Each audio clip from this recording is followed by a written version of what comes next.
My Friendly Neighborhood is a quasi-horror survival game.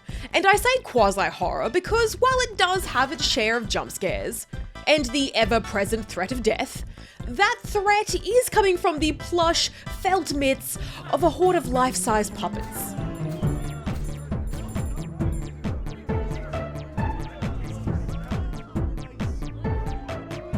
For all of the insanity to come, My Friendly Neighborhood starts off pretty tame.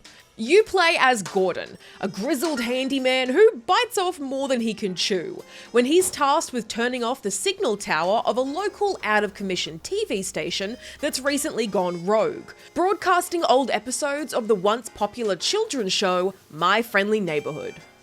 The aforementioned insanity comes into play when it becomes clear that the station is under the control of the puppet cast members. Bring up the lights! The neighborhood is coming to town! Most of whom are a little, well, let's just say it's been a while since they've had anyone to play with. I'm a take some time! Hey, stay back! Despite being put in what most people would call a cooked situation, Gordon is more irritated than anything else. Your puppet friends are attacking me. Oh, are they? How embarrassing. Irate that what should have been a quick one-and-done job has turned into a fight for his life, running through sewers, high-rises, and recording studios. But where us mere mortals would cower in fear, our man Gordon stands tall, arm hair flapping in the breeze, and proceeds to rain down hell upon these felt-faced Hey, you can't do that! fiends. I was gonna say fiends. Guess I gotta follow the rules. There's a small but effective variety of weapons you can make use of on your journey through the depths of the Friendly Neighborhood, ranging from the hard-hitting melee of a wrench to pulse-pounding shotgun blasts that fire letters instead of bullets. It really scratched that part of my brain that had scabbed over post Saints Row 4 and Donut County. Silly and goofy on the outset, but deeply effective at lighting up your synapses like a Christmas tree. The puzzles are equally compelling, though usually quite simple, but still making good use of environmental hints, giving you the clues you need, but letting you put the pieces together organically. And much like the children's TV it's satirizing, it makes you feel really clever when you solve a problem.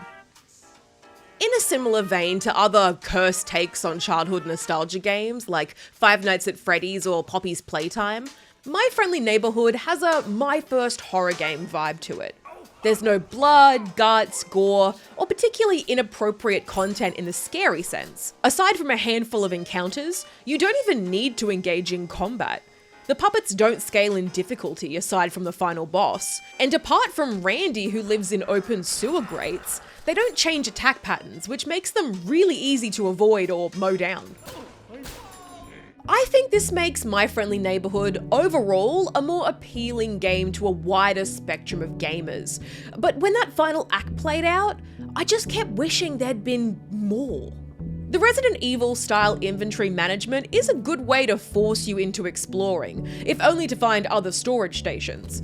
But it becomes more irritating than anything else when you start needing to collect bigger items. The larger, more powerful weapons are a lot of fun to use, but the enjoyment of watching a puppet get ragdolled into oblivion does have a shelf life.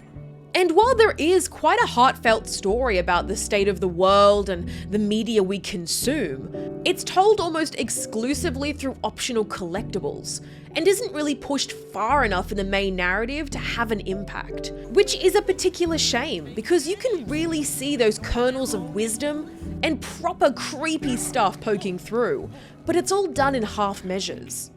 Still though, at the end of the day, I really did have a good time with My Friendly Neighborhood. It packs a lot of action into its relatively short playtime, and managed to get me to jump back in for a second playthrough with cheats that I'd collected in my first run. Yes, I will happily sink another 5 hours into this just so I can play with these incredibly long arms.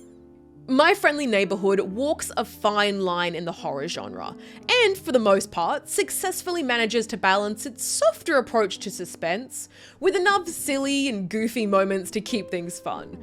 I just wish that final act had built to something bigger. But if nothing else, it is good exposure therapy for your puppophobic friends. Play. Stupid